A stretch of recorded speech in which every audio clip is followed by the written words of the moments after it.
which luxury bag is actually the best investment in 2024? We are going to talk about it today. Basically, Vestiaire Collective published some data through some infographics that we're gonna review today. I wanted to have a chat with you about it because I thought some of the data was interesting. I'm not sure I agree with all of it, but let's just talk it through. And happy Sunday, by the way. It's a rainy Sunday. I'm in a chatty mood, so let's just chat.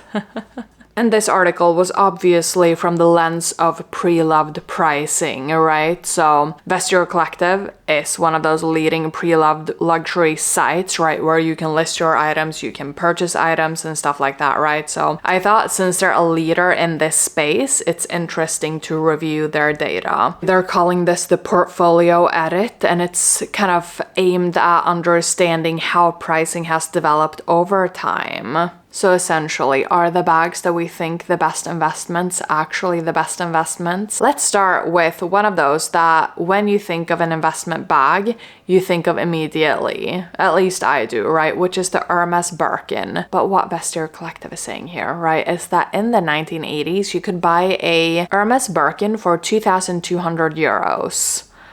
I think most of us are thinking at this point, instead of wasting time being not born, I should have just bought a bunch of Birkins, right? This I think is interesting though, because back in 2014, basically the price of a Birkin new in the store and the price of a Birkin in the pre-loved space was the same. That is not really what we're talking about nowadays when we're buying Birkins, right? Mine, I think I bought back in approximately that time, right, of I think it was something like 2014 actually, and I paid significantly less than what these are costing now. What I think is particularly interesting here though is what I assume is the effect of social media. Because when I bought this, like the luxury fashion space in terms of handbags was teeny tiny compared to what it is now, right? Back in 2014, obviously we didn't have as many, I guess, social platforms, and like YouTube and Instagram and obviously TikTok was not a thing back then. And I think the effect of, for one, social media exposure of these types of bags, and also we've seen so many actual celebrities, right, wear this type of bag. I mean, just recently I saw Shay Mitchell wearing this type of bag in one of those, like, what's in my bag videos. But I mean, honestly, this has been like one of those quintessential bags that if you're a celebrity, you're wearing a Birkin. If you're an influencer in this fashion space, or even not in the fashion space, right? If you're like a lifestyle influencer, likely you have one of these bags as well. And I think just the exposure of these bags online has made the price go up, right? I mean, obviously, beyond that, clearly Hermes is keeping their quantities lower than the demand is, right? And you have to be a customer to buy their bags from the store and stuff like this. And obviously the dissonance between what you can buy the bag at in the store to what they're costing on the pre-loved market, right? As you can see for the year 2023 in this infographic, right? I mean, obviously that is supply and demand driven as well. But I think the kind of online marketing for Birkins, not that people are gifted them, but you cannot just go into the store and buy them, right? So when you see someone influential wearing one of these and then you think, oh my gosh, I want it too, and you're not an Hermes customer, then essentially you will have to go through the pre-loved market, right? Which is also what Vestiaire Collective is talking about. I mean, in many cases, the only way to buy a Birkin is to buy it pre-loved, which is what I did too, right? And I did that twice. Now, like I said, I bought these a long time ago. I bought them, I think, like 10 years ago at this point. So I think, like I said, exactly in 2014 or 2015 or something like that. I bought this one, right, which is a Birkin 35 in gold on gold with white contrasting stitching. This one I think is great. It's a classic. It's a useful bag, right, because you can fit a laptop, you can fit all you need in here. And it's just chic and classic.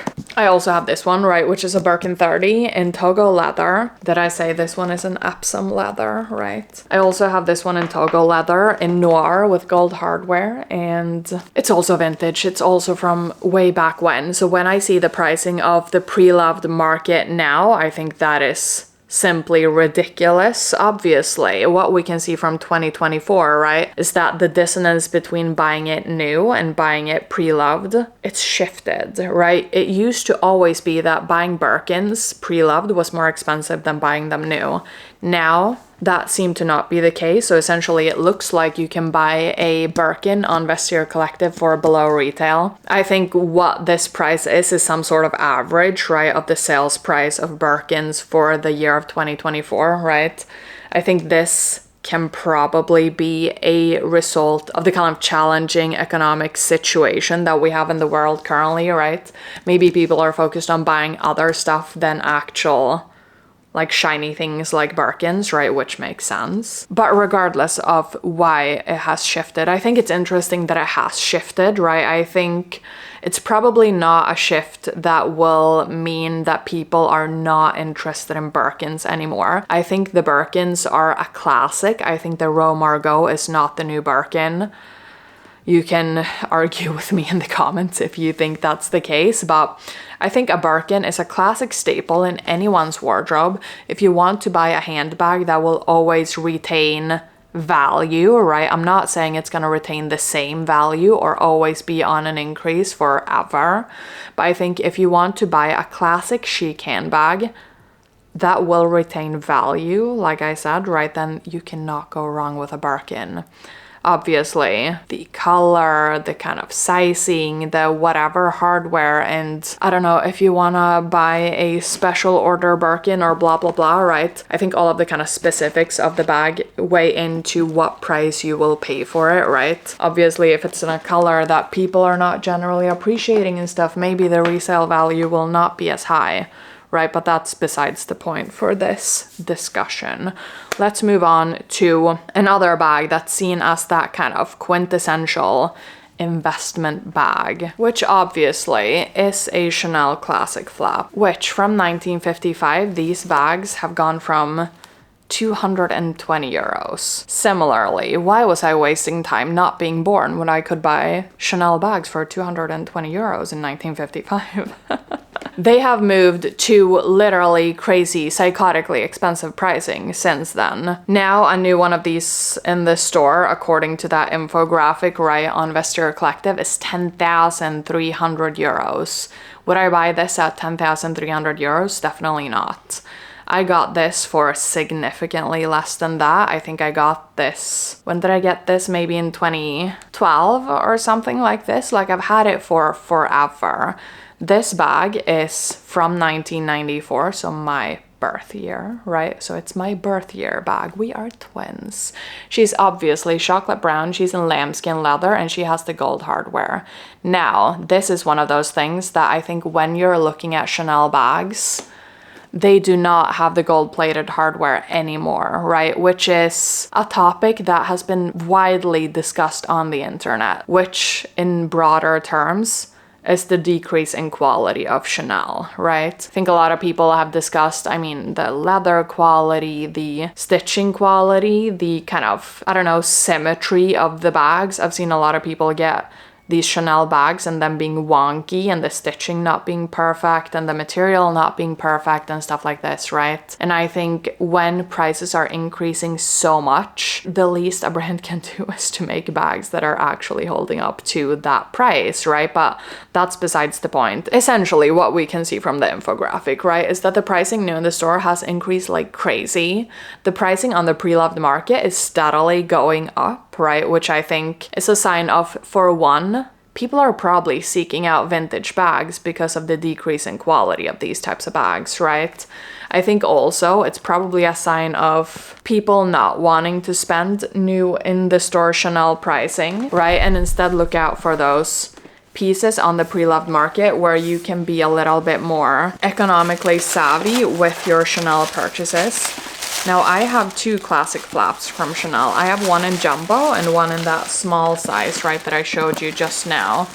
This one is also one of those older Chanel pieces, and I would tend to agree with what Vestiaire Collective is writing, right? I think what is probably the smartest investment decision when it comes to Chanel at this point is to look out for those vintage pieces. When I got this one, I essentially knew that I wanted a Chanel bag from pre-2009. This one is the single flap, which stopped selling in 2009, right? Because that was when they stopped doing the Chanel logo on the zipper. Now this one has the Chanel logo on the zipper. This one also has a caviar leather that's a lot, it's not as shiny, right, as the new caviar leather that you see now in the store.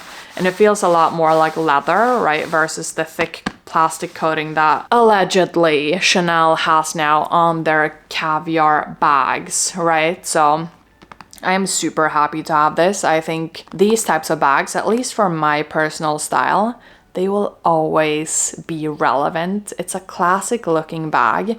Once again, if you want to buy a investment bag, I think the term investment bags might be a little bit misleading. I mean, not all bags will be good investment bags, but these super classic ones, they can be seen as investments to some sort of capacity. Maybe more an investment in your wardrobe than a financial investment in some cases, right? But I think these have been a good investment in my wardrobe. I think these are, like I said, they will always feel relevant. They will always be bags that I will go back to. Maybe they're not my day-to-day staple bags, right? Because I want to keep them in pretty good condition, right? Which I think I'm doing a good job at. But like I said, will always be relevant, will be those pieces that I can have for essentially forever. And they will always be bags that I, like I said, go back to and pair in outfits, regardless of if my style changes a little bit. Because essentially, a bag that's looking like this is a super classic in the fashion space. Now, one bag that I was a little bit surprised to see the statistics of was the Louis Vuitton Speedy. Just look at that infographic.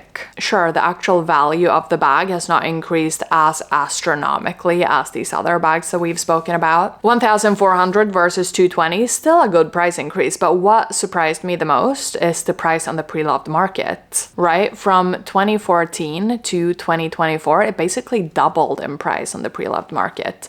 Now, a little bit like Vestiaire Collective is saying, it's probably due to the resurgence of Y2K fashion. But equally, I think a Louis Vuitton Speedy, now I don't have the exact Speedy that they're showing on their infographic, but I have a Speedy B35, right, which is the bandolier, which has the shoulder strap, right, that works a little bit more seamlessly for travel, in my opinion. This bag, I think, is classic. I think it's useful. I mean, it's coated canvas, right? It's not like buying a Birkin, right, that has leather that will stand you the test of time for forever, right? But equally, it's coated canvas. The coated canvas on Louis Vuitton bags is of great quality, if you ask me. Sure, they have their things with the kind of hardware tarnishing a little bit and stuff like this, but equally, I think these are, like I said, great quality, useful bags that can actually be used for like travel without over worrying, and kind of, if you're caught in the rain, you don't have to cry a river and stuff like that, right? This one is such a practical, kind of easygoing bag that I would say, yes, this is a timeless staple. Maybe I would probably not buy these for the investment value, right? I would more buy them as a wardrobe investment, as in, this is a bag that's practical to wear and it's chic, and it's, these are so overexposed and so kind of like chuggy, I guess, in a way that they're just timeless classics. I said that about my Neverfull as well. I think that's also a timeless classic. That's not in the infographic of Vestiaire Collective, but I spoke about that in another video. But Louis Vuitton Speedy, I would tend to agree. It's a timeless classic, right? And it's on those lists, right, of many people that create YouTube videos of staple bags to buy and have in your collection. And I know when I started buying bags, I mean, a lot of people had a Louis Vuitton Speedy as their first bag because it was, back then at least, kind of at an entry-level price point. Right now, the pricing is vastly different, right, in terms of buying them new. But I still think, I mean, in terms of buying them pre-loved, you can find some good deals.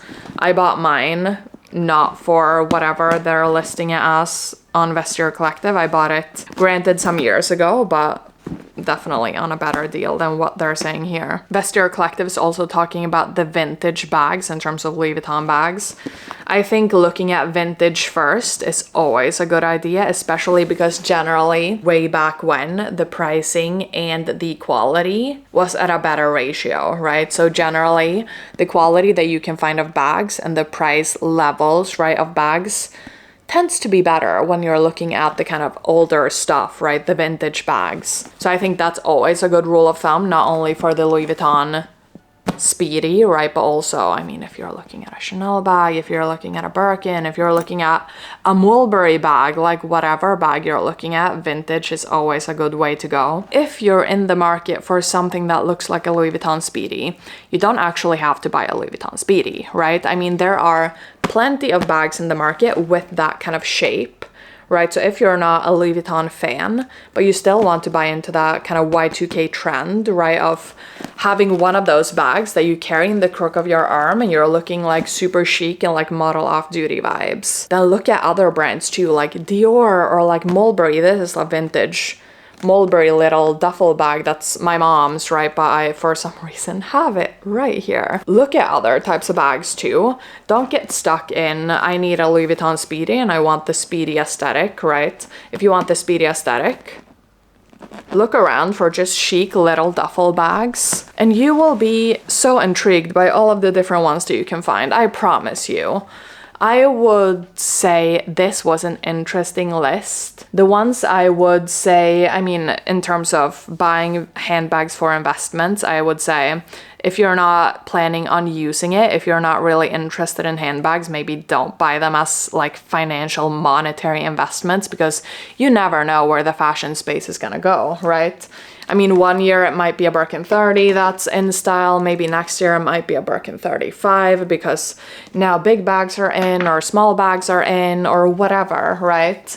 You never know. Maybe the Margot, like the Royal Margot, maybe that bag will take over and maybe Birkins will not be relevant anymore. Like you never know with fashion, right? And how the trend cycles will go. So buying bags purely for monetary investment,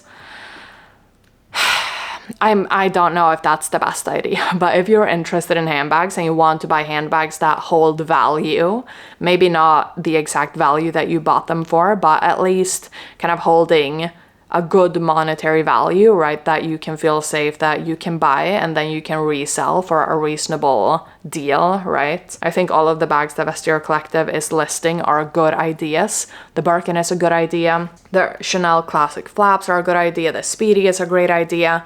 Or whatever handbag that's classic and from like one of those big fashion houses generally is a solid idea to purchase if you want to look to retain some value of what you paid for it, right? Especially when you buy it pre-loved. I bought all of these bags pre-loved, right? So I am definitely an advocate of purchasing handbags or luxury things pre-loved. I would say though, in this space, if the deal looks too good to be true, it probably is, especially if you're on a site where you can't authenticate it. Always authenticate your bags. Make sure that they're authentic if you're buying a pre-loved luxury bag. Needless to say, I probably don't have to tell you that, but just doing my due diligence here. All of this is alleged. No, I'm kidding. But essentially, I'm super happy with all of these bags. Clearly, I bought all of them, and clearly I bought all of them a long time ago because I saw them as classic handbag staples that I wanted to have in my collection, and I'm still super happy to have them. So I guess do with that what you will. I hope you found this video interesting, and I hope that you learned something new about the pre-loved market and luxury handbags. If you enjoyed this video, please consider giving it a thumbs up and subscribing to my channel. If you have some more time to spend with me today and chatting about like luxury things and elevating our personal style, then I'll link another video right here in case you've not already seen it. I will see you back here next Sunday at 3 p.m. Swedish time, and until then, stay safe, take care, and I will see you soon. Bye!